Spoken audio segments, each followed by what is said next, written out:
بڑھتے ہم اپنے پہلے مہمان کی طرف، جمعیت علماء اسلام جس پر سب کی نظریں ہیں، اسی جماعت کے سینئر رہنما اور مولانا فضل الرحمان صاحب کے قریبی رفیق راشد محمود سومرو صاحب۔ سومرو صاحب فرمائیے گا، ترامیم کے معاملے پر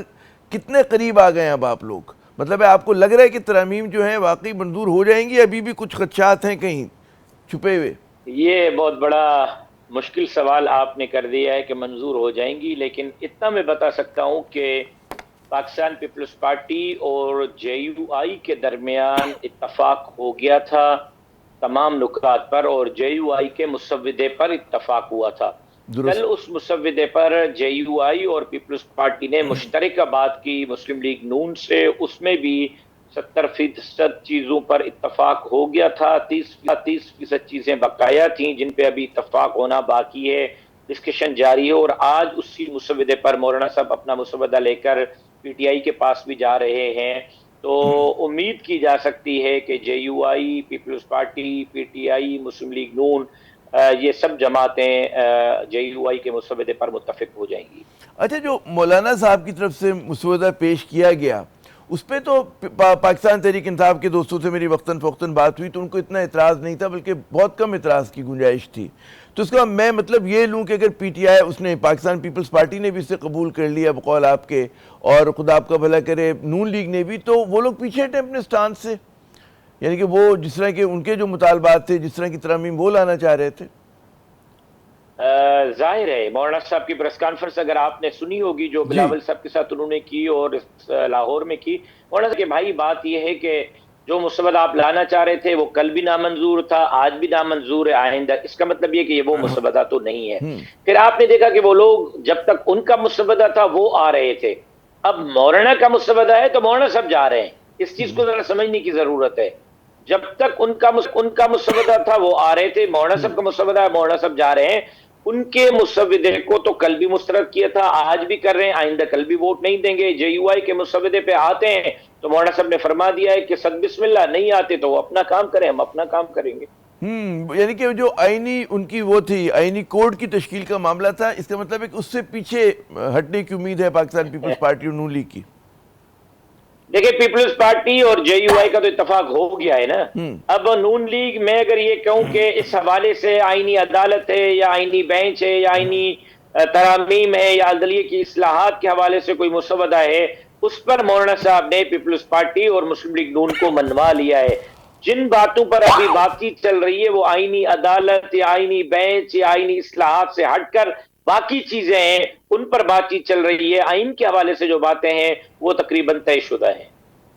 اچھا، آپ کے خیال میں لوگ بات آ رہی یہ کہہ رہے ہیں کہ جی ترامیم کے لیے یہ وقت غالباً مناسب نہیں تھا، ملک میں اتنی زیادہ برانی کیفیت ہے، تضادات اتنے بڑے میں، مہاجرائی بڑی ہوئی ہے، اور آپ اسے بہتر جانتے ہیں جو بلوچستان کی حالت ہے اس کا، آپ کی پارٹی کے لوگ اس کو اٹھاتے رہتے ہیں، کے پی کی جو صورتحال ہے، کیا یہ وقت مناسب تھا؟ اس کا انتظار نہ کر لیا جاتا کہ ذرا پاکستان کی سیاست میں پہلے ٹھہراؤ آ جاتا اور اتنی جلد بازی نہ کی جاتی؟ جی سومرو صاحب۔ اس کے دو پہلو ہیں۔ ایک تو درست ہے کہ پاکستان مشکل حالات سے گزر رہا ہے، اور بدقسمتی یہ ہے کہ جو بھی حکمران پاکستان میں تختے پر بیٹھتے ہیں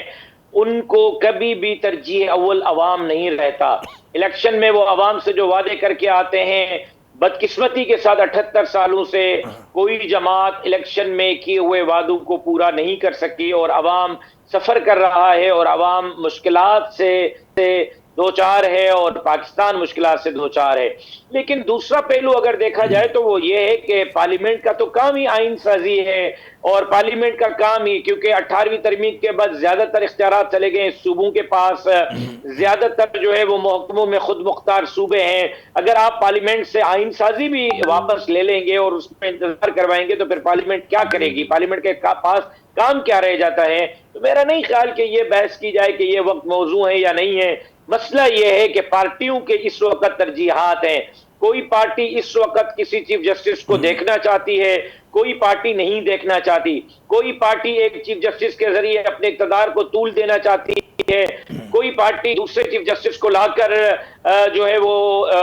جیل سے لے کر اقتدار تک کا سفر کرنا چاہتی ہے۔ عدالتی ججوں کو بھی بڑی معذرت کے ساتھ میں جان کی امان پاؤں تو اس چیز پر سوچنا ہوگا کہ ان کے بارے میں یہ رائے کیوں قائم ہوتی جا رہی ہے کہ یہ فلاں جماعت کے ہمدرد ہے، یہ فلاں جماعت کا مخالف ہے۔ عدالتی ججوں کو اپنے رویے سے یہ تاثر دینا ہوگا کہ وہ سب کے جج ہیں اور ان کے نظر میں انصاف کے ترازو کے لیے سب برابر ہیں۔ نہیں، آپ نے دو بڑی اہم باتیں کی، ججز والے معاملے پہ میں آگے آتا ہوں۔ آپ نے جو پہلی بات بڑی اہم تھی کہ جی پارلیمنٹ کا کام ہی قانون سازی، اور بالکل قانون سازی سے کون روک سکتے ہیں انہیں، لیکن جس طرح سے سومرو صاحب قانون سازی ہو رہی ہے، اور ہم دیکھ رہے ہیں کہ آج کامران مرتضیٰ آپ ہی کے پارٹی کے رہنما ہیں، وہ انہوں نے بڑی دردمندانہ تقریر کی، اس میں انہوں نے کہا کہ جی جس طرح سے مینگل صاحب کی پارٹی کے ایک رکن کے اوپر دباؤ، خاتون پہ دباؤ ڈالا گیا تو آنکھوں میں خود آنسو آ رہے تھے۔ تو کیا یہ طریقہ کار ہوتا ہے قانون سازی کا کہ لوگوں کو دھمکایا جائے، مبینہ طور پہ ڈرایا جائے، اور پتہ نہیں کیا کیا جائے؟ پی ٹی آئی کے لوگ شکایت کریں کہ جی ان کی پارٹی کے جو لوگ وہ ہیں ان پہ اسی طرح کا جبر ہو رہا ہے، کسی کی بیگم کو روکا جا رہا ہے، کسی کے ساتھ کچھ اور ہو رہا ہے، تو اس طرح سے قانون سازی ہوگی؟ اور یہ پارلیمنٹ کی شان ہے۔ پی ٹی آئی والوں نے جب اپنے دور اقتدار میں پارلیمنٹ لاجز پر دھاوا بولا تھا اور ہمارے ایم این ایز کی پگڑیاں اچھالی تھیں، اس وقت جائز تھا اور اب ناجائز کیوں؟ میں کل بھی کہہ رہا تھا کہ یہ اقدام غلط تھا، میری جماعت سمجھتی کہ اقدام آج بھی غلط ہے، اور دھوس، دھاندلی، دھمکیوں، لالچوں، پیسوں پر جو ہے یہ کام نہیں ہونا چاہیے، لیکن 70 سال سے بدقسمتی سے یہی ہوتا رہا ہے۔ ایک جماعت کا ایک ممبر ایک صوبائی اسمبلی میں نہیں تھا، اور اس صوبائی اسمبلی سے جس میں ایک ممبر نہیں تھا وہ ماشاءاللہ سے 2 سینیٹر لے کر جو ہے وہ سینٹ میں پہنچ گئے تھے۔ پھر آپ نے دیکھا کہ چیئرمین سینٹ پر اکثریت جو ہے وہ اقلیت میں تبدیل ہو گئی اور اقلیت والوں کا چیئرمین سینٹ آ گیا۔ تو یہ چیزیں پہلے بھی ہوتی رہی ہیں میرے بھائی پاکستان میں، اسی کی جنگ تو مولانا فضل الرحمان صاحب لڑ رہے ہیں۔ آج بھی جو مولانا فضل الرحمان جس اسٹینڈ پہ کھڑے ہیں وہ یہی تو ہے کہ بھائی چھوڑیں اس کی مرضی اس کی مرضی، چھوڑیں کہ اس سے کیا ہوگا اور اس سے کیا ہوگا، یہ آ جائے گا تو کون سا آسمان گر جائے گا یا تو آسمان، اس بحث کو چھوڑیں، آئین کی بات کریں، عوام کی بات کریں، انسانی حقوق کے منافی کوئی قانون نہ بنائیں، عوامی حقوق سے اگر کوئی ٹکراؤ کر رہا ہے نہ بنائیں، جمہوریت کو اور آئین کو اور اسی پہ ہم جنگ لڑ رہے ہیں اور 70 سال سے اسی کی سزا بھگت رہے ہیں۔ ایک طرف طالبان مارتے ہیں، ایک طرف یہ ہمارے نتائج جو ہے وہ چراتے ہیں اور ہمیں اقلیت میں تبدیل کرنے کی کوشش کرتے ہیں، لیکن پبلک کے دلوں سے مولانا فضل الرحمان صاحب کو کیسے نکالیں گے؟ تو بات یہ ہے کہ یہ اقدام یہ آپ نے بالکل درست کہا، غلط ہے۔ آئندہ سومرو صاحب میں خطا کلامی کروں، آپ نے بالکل درست کہا کہ نہ پچھلے دور حکومت میں یہ چیز جائز تھی نہ اب یہ چیز جائز ہے، لیکن کہتے ہیں نا کہ 2 غلطیاں 2 wrongs doesn't make a right، وہ ایسا تو نہیں ہوتا۔ لیکن چلیں آگے بڑھتے ہیں۔ یہ جو چیف جسٹس کی سینیورٹی کا جو اصول ہے اس پہ ایک وہ بھی آپ نے خود نشاندہی کی اپنی گفتگو میں، وہ بھی ایک تنازع کی وجہ بنا ہوا ہے۔ کیا سمجھیں کہ اگلے جو چیف جسٹس ہوں گے وہ سینیورٹی کی بنیاد پر ہوں گے یا کوئی اور آپ لوگ فارمولا جو ہے آپ کے فارمولے میں جو جمیعت علماء اسلام کو فارمولا ہے یا مسودہ ہے اس کے تحت ہوں گے؟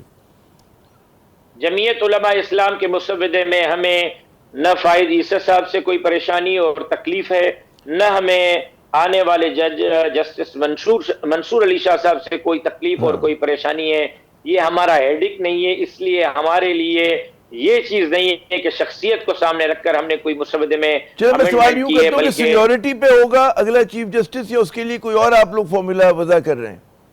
یقیناً سینیورٹی پر ہوگا، لیکن سینیورٹی ہم سمجھتے ہیں کہ جو اتنا بڑا سفر کر کے سیشن کورٹ سے، ہائی کورٹ سے، اے ٹی سی کورٹ سے لے کر سپریم کورٹ تک کا سفر کرتا ہے وہ سب سینئر ہیں اور ان کی سینیورٹی اور قابلیت کو سامنے رکھ کر فیصلہ کیا جائے گا، لیکن جو بھی فیصلہ ہوگا وہ سپریم کورٹ کی سپریمیسی کو سامنے رکھ کر ہی کیا جائے گا، جس سے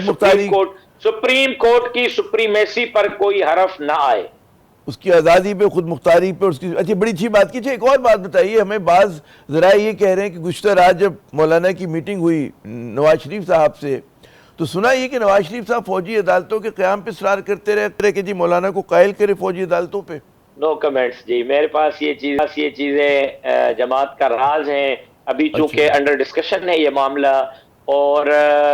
اس پر اتفاق رائے ابھی نہیں ہو سکا ہے، تو جب تک اتفاق رائے نہیں ہو جاتا تب تک کوئی چیزیں میں آپ سے ڈسکس کرنے کی پوزیشن میں نہیں ہوں، اس پہ میں آپ سے معذرت چاہتا ہوں۔ ہاں اتفاق رائے ہو جائے، چیزیں ڈسکلوز ہو جائیں، اس کے بعد پھر آپ کو بتاؤں گا کہ میاں صاحب کون سی بات فرما رہے تھے، مولانا صاحب کون سی فرما رہے تھے، بلاول صاحب کون سی فرما رہے تھے اور مولانا صاحب کون سی۔ اچھا، کیا پی ٹی آئی کی طرف سے آپ کو توقع ہے کوئی ان کا بھی مسودہ آئے گا، جیسے وہ زبانی کلامی آپ کو تجاویز دیتے رہے ہیں جس طرح ماضی میں دی انہوں نے؟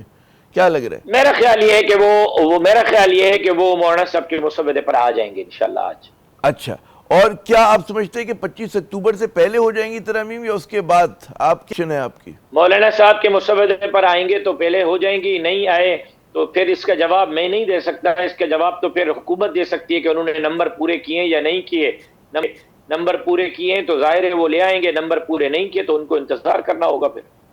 بہت بہت شکریہ سمرو صاحب، آپ نے اپنا قیمتی وقت دیا۔